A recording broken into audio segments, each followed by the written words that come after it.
and welcome back to the wind. Hello, welcome back to the channel. So welcome back to the channel. My name's Tony. This is Sadie bar wind.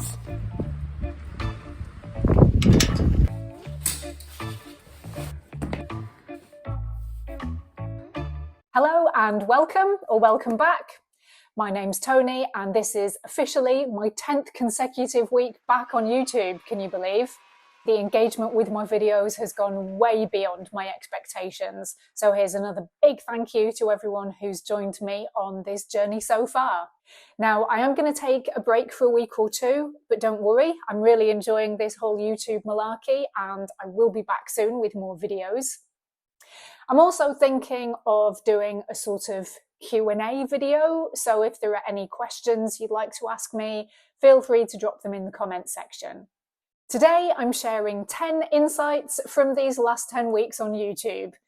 Not so much the techie stuff, although God knows I've realised how sensitive the microphone is to wind, but more the deeper stuff about myself and other people and the creative process. And honestly, I think most of these go way beyond YouTube. They apply to any kind of creative work and just life in general. So let me know if any of them resonate for you. And I'm going to try and squeeze it all into 10 minutes. So let's dive in. Okay, I suppose the first one is a bit practical. And I really should know better by now, but I still underestimate how long it's going to take me to make a video. From the planning to filming to editing, it always takes me at least twice as long as I think it will. But for me, that's actually a good thing. It means I'm in a state of flow. You know, when you're so absorbed in something and you're in the zone and you completely lose track of time. So it's great. I genuinely enjoy the process. And so another great thing about the last 10 weeks has been remembering how much I thrive on creative problem solving, especially when it's about sharing ideas and information. And this is why teaching suited me so well and why admin work just killed my soul. It's why I once flirted with careers in things like theatre and filmmaking, and why becoming an accountant was never, ever on the cards for me. So it's been really affirming to remember that creativity isn't just a bonus for me, it's really essential for my happiness and general sense of life satisfaction. And off the back of that, the mental clarity I get from speaking my thoughts out loud is such a good feeling. I don't know about you, but I often feel like my brain is just this whirlwind of half-formed ideas. But speaking them out loud for an audience really forces me to get my thoughts organised. And honestly, that's half the reason I love doing this.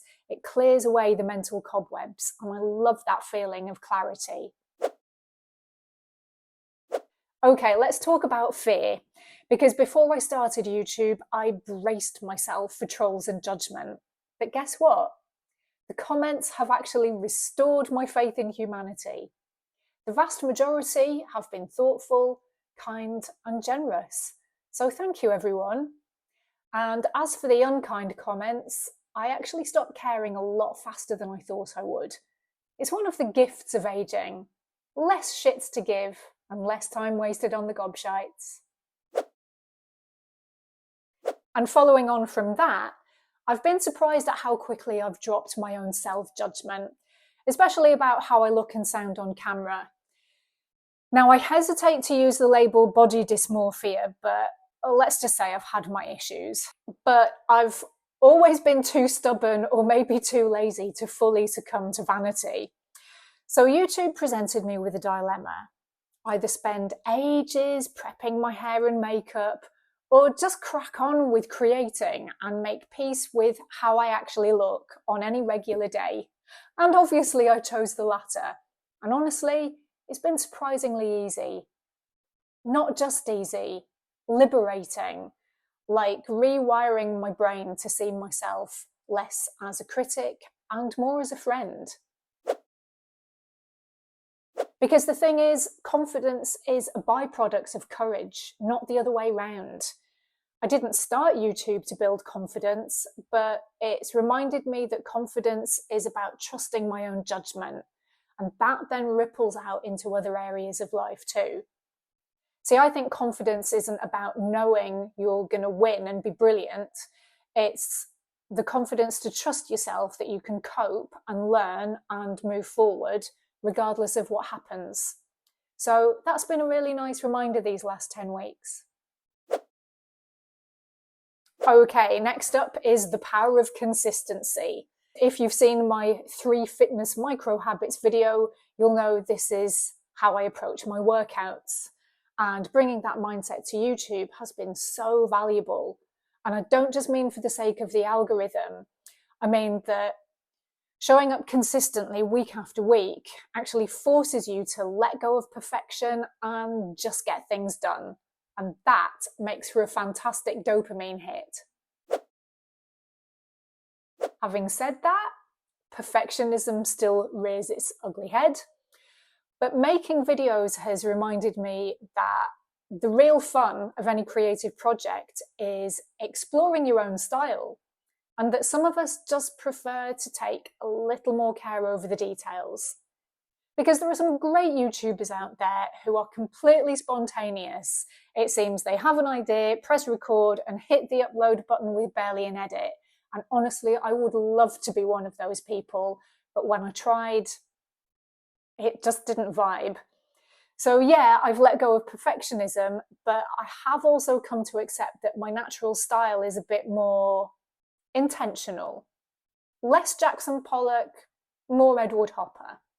And yes, I know I'm banging this video out pretty quickly because I'm trying to stick to my time goals, but you better believe I spent quite some time thinking about my trusty list of bullet points. One of the things these last 10 weeks has reinforced for me is the importance of authenticity. Now, I've never struggled with being real. I hate bullshit. But YouTube made me think more carefully about what to share and how much. And this has been a really great reminder that you can be honest without being aggressive. You can be vulnerable without oversharing. And you can open up without airing all your dirty laundry in public. And honestly, it's felt pretty good to see that staying true to my values and convictions actually seems to work on here. And finally, that brings me on to the biggest reward of being here, which isn't the views or the likes or the metrics, it's the connections. When someone shares their own story or says that a video has helped them in some way, that's when I know it's all worth it. Because even a self-confessed hermit like me can't deny how powerful that is. So that's my 10-week debrief. What started as a low-key experiment revealed a lot more than I expected it to. It's reminded me what I value, what I'm scared of, and what I'm capable of. So if you've ever thought about starting something that scares you, but inspires you, whether it's YouTube or some other project, I hope this video gives you a bit of a nudge. And if any of this resonated, drop me a comment. If you're not subscribed yet, now would be a great time to hit the button because I feel like we're just getting started on here. I will be taking a short break, but I'll be back soon with more videos on living well, personal growth, the mess, the magic, everything in between. And if you have any questions or topics you want me to tackle in a future video or some kind of Q&A session, then drop them in the comments. Meanwhile, take good care of yourself and I'll see you in the next one. Bye.